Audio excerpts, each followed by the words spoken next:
Hi, I'm Silas from Integral Works. As you may know, last month we did a webinar on our maps of evolution and how to apply them to real-world situations. Now, we weren't exactly satisfied with the quality of the webinar, and also the recording kind of had a technical problem, so we decided to re-record it and put it into a series of videos that we then upload to YouTube so you can watch it anytime. Actually, that's what we're doing right now. So this video, the first one, is about why we made these and how they are made. So what is the structure? And I'm going to keep this brief because we have another series which is entirely on that subject and goes into more depth. But let's do it. So first, who are we? Integral Works is a company that is based in Basel, Switzerland, and our background is personal development. So we have a lot of experience in helping people grow, helping people clean up their shadow stuff, helping people growing their relationships or groups. And all of that experience we based in these models. So we found that the Aqua framework had the best outlook on things to explain all of what happened to us. That's why from the very beginning we actually did what is called integral life practice. At some point we realized that all of this experience that we made would be very helpful for people working in organizations who want to not only grow themselves in the private life, but also want to grow their organizations. That's when we founded Integral Works. And our first product actually was Stages of the Self, which is now in version 2.2. And a little later on, we made Stages of Organizations, which focuses more on the organizational part of life. Here I want to mention Andreas. His contribution to these is actually most of the content. So most of what you read here was written by him in some way. All right, so why did we make these? At some point, we stumbled upon a similar model from IMU Augsburg, and we thought it was really cool, a very cool idea. But we also thought, okay, with all of our experience in personal development, we can actually fill a lot of gaps and make a lot of things more concrete. So that's why we made this one. So a very important fact that you have to keep in mind when you work with these models is that they are there for illustrative purposes. So we wanted to show how people and organizations grow, and to do that, we had to simplify a lot of things, and we had to leave out some stuff and make up some stuff. So these are not scientifically correct models. Many of these lines, actually, for example, the dotted ones, are just there for illustrative purposes and are very stereotypical. Actually, in the newer version of these, we even called the line archetype, we changed it to stereotype because it really is more correct. It's just a picture, and it's very easy for you to associate with, for example, people that you know or people that you see in the world, and so you can have a better picture of this stage. So keep that in mind. Let's talk about the structure. There are 3 elements from Aqua which are in these models. The first one is the stages. So the stages are these nice colors, and we started red and we finish at turquoise, even though there are, of course, stages below red and there are stages above turquoise. But these are the ones that we deemed necessary for this purpose. So the stages are assembled in these circles, and actually the circles have a meaning, because how development of consciousness works, how actually any development works, is that you take the current state, you transcend it, and you include it.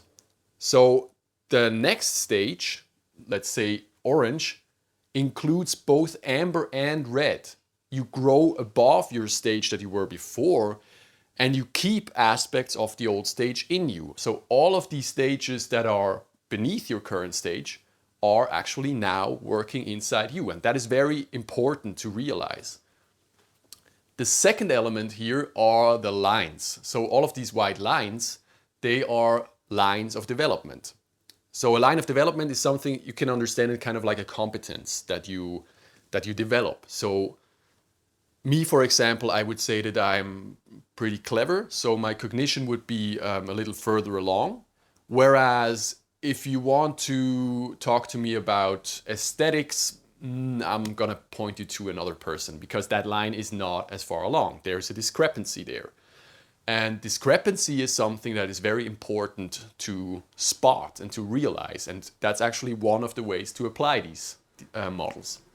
Now, the third element that we have are the quadrants. And I'm going to take a little longer to explain these because they are actually very important. So the quadrants are two differentiations applied to the world. And these differentiations are extremely important when you want to look at something holistically, if you want to see more aspects of something. If you leave one quadrant out, you're leaving out part of reality. So the first differentiation is the one between the interior left-hand quadrants and the exterior right-hand quadrants.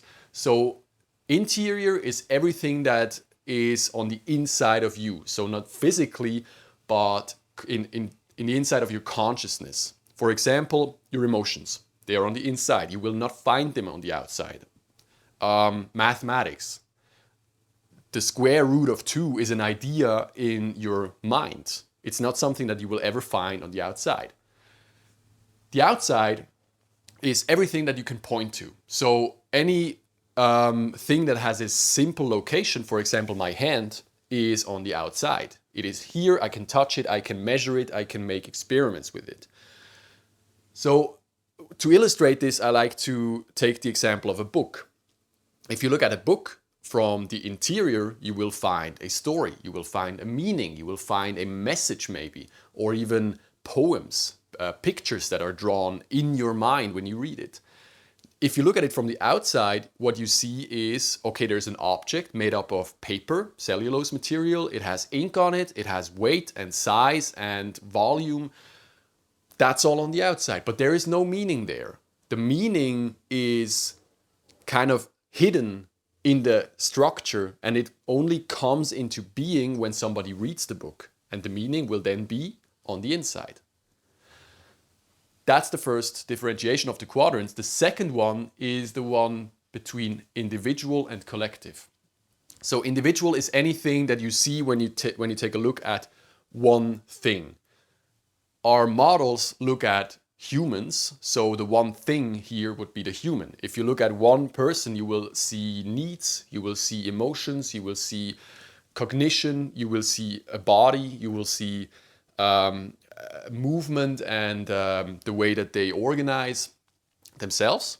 And the lower quadrants, the collective, is everything that takes place between one thing and its environment. Because in reality, there is never one thing for itself. That's abstraction and a laboratory situation. It's never true in the natural world. So, for example, what happens when people come together is that they develop a language. They will form relationships. They will build stuff together. That's all in the collective. And so we have an interior of the collective, which would, for example, be the language. And we have an exterior of the collective, which is all of the structures that are built when more than one person comes together. So, for example, if we have a language, we need pen and paper to write it down. We need phones to talk over. That's all stuff that you can touch and point to, so it has a simple location, but it's still collective. Okay, so that's how these models are made.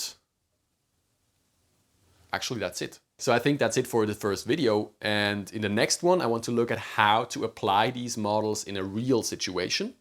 So for that, my friend Kai will join me. And well, I'm looking forward to it. See you then.